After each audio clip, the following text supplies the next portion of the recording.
أنا مش ساحرة، بس طالما انتي دوستي على الفيديو ده فمعناه انك فاقدة الشغف وبتحاولي تلاقي حل.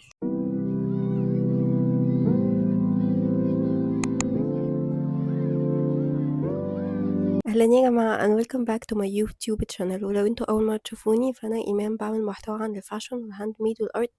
بصوا اعملوا سبسكرايب هتتبسطوا في الشانل بتاعتي. وانا مش ساحرة، بس طالما انتي دوستي على الفيديو ده فمعناه انك فاقدة الشغف وبتحاولي تلاقي حل. مش هكدب عليكي، انا ببادلك نفس الشعور، لان دي مشكلة كبيرة جدا بتواجه ناس كتيرة قوي، وهي ان بيجي وقت ما بتبقاش قادرة تكمل فيه بسبب ان هي فاقدة الشغف. وفي الغالب الوقت ده بيكون اهم وقت في حياتنا، هو الوقت اللي هيطلعنا لفوق، اللي هيرجعنا نقطة الصفر تاني. في فيديو النهاردة انا جاية اقولك ازاي تكملي حتى لو انتي مش قادرة. وخليني دلوقتي أقولك عن أهم حاجة وأهم قاعدة تمشي بيها علشان تقدري دايما تكملي، ألا وهي إنك اوعي اوعي اوعي تخلي الشغف هو اللي بيحركك، خلي أهدافك هي اللي بتحركك. إن اللحظة اللي الشغف فيها بيروح هي اللحظة اللي كل حاجة فيها بتقف، وهتفضلي في اللحظة دي قاعدة حاطة ايدك على خدك كده مستنية أستاذ شغف يرجع علشان انتي تقدري تكملي. فمش صح خالص إنك تخلي الشغف هو اللي يحركك. ولكن لو خليتي أهدافك هي اللي تحركك، فجعانة عطشانة تعبانة عيانة فيكي أي شيء، هتلاقي حد عمال يزقك كده كل شوية ويقولك يلا قومي اعملي الحاجة الفلانية عشان احنا المفروض عندنا سفرية. يلا قومي اعملي الحاجة الفلانية عشان احنا المفروض معناش فلوس، لازم يجيلنا فلوس. يلا قومي عشان احنا عندنا حاجة عايزين نوصل لها. فأنا بحب أضرب مثل على الشغف والأهداف، إن الشغف هو الصاحب الممل اللي دايما زهقان، اللي مش عارف كده قاعد عامل كده طول الوقت.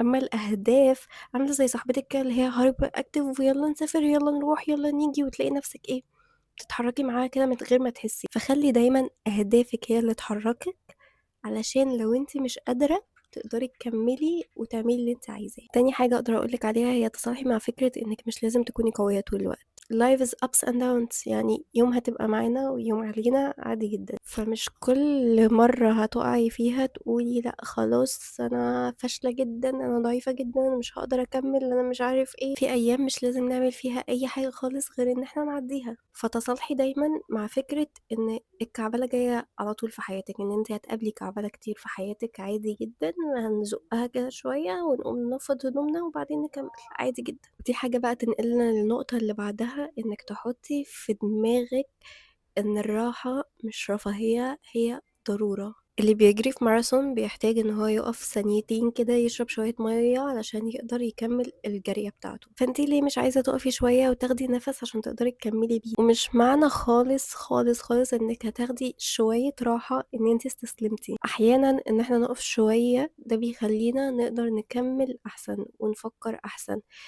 بيصفي ذهننا كده. وده جزء من اللي بيخليكي ان انتي طول الوقت مش قادرة، ان انتي اصلا مش بتدي لنفسك راحة من كتر التفكير، راحة من ان انتي تبطلي شغل. فعودي نفسك انك يكون ليكي وقت بترتاحي فيه، ادي لنفسك شوية راحة وحطي في دماغك ان دي شوية راحة وهنرجع نكمل تاني. النقطة الجاية دي مهمة جدا، وهي اوعي تحطي في دماغك ان كل التعب اللي انت تعبتيه ده راح في الهوا وكان ملوش فايدة. فكري دايما إن ليس للإنسان إلا ما سعى وإن سعيه سوف يرى. ربنا شايف وعارف كل حاجة انت عملتيها وكل حاجة انت تعبتي فيها، وبيجزيكي على كل التعب اللي انت تعبتيه. فاوعي تحطي في دماغك ابدا ابدا ان اي حاجة انت تعبتي فيها راحت في الهوا. الفكرة دي لما بتترسخ في دماغنا اغلب الوقت مش بنبقى عايزين نكمل في الحاجة دي، بنحس ان احنا بذلنا مجهود زي قلته يعني. فطلعي من دماغك خالص فكرة ان انتي بتتعبي ومفيش فايدة دي، لانك لأ، بتتعبي ونتيجة تعبك ليها فايدة وربنا شايفها وهيجازيكي قريب جدا. واخر حاجة هقولها لك، خليكي فخورة بنفسك، خليكي فخورة ان انتي لسه بتحاولي، خليكي فخورة ان انتي بتحاولي وانتي تعبانة. فتحتي الفيديو ده عشان عايزة تلاقي حل للمشكلة وتقومي تنجزي وتعملي الحاجات اللي وراكي، وده لوحده كفاية. ان الفيديو ده يكون شوية حفزكم وشجعكم ان انتوا تقوموا تكملوا تعملوا الحاجات اللي انتوا عايزينها. اتمنى ان هو يكون مفيد ليكم. انا شخصيا الفتره دي بحاول اطبق الكلام ده على قد ما اقدر، بحاول اخليه دايما قدامي عشان اوقات كتير بعاني من نفس المشكله وما ببقاش قادره فعلا ان انا اكمل، وبحاول اكمل غصب عني. وبس كده، لو عجبكم الفيديو اعملوا لايك وابعتوه لاصحابكم اللي انتوا حاسين ان هما بيواجهوا نفس المشكله، وكمان اعملوا سبسكرايب للشانل عشان يوصل لكم فيديوهاتي الجايه. واشوفكم على خير في فيديو جديد.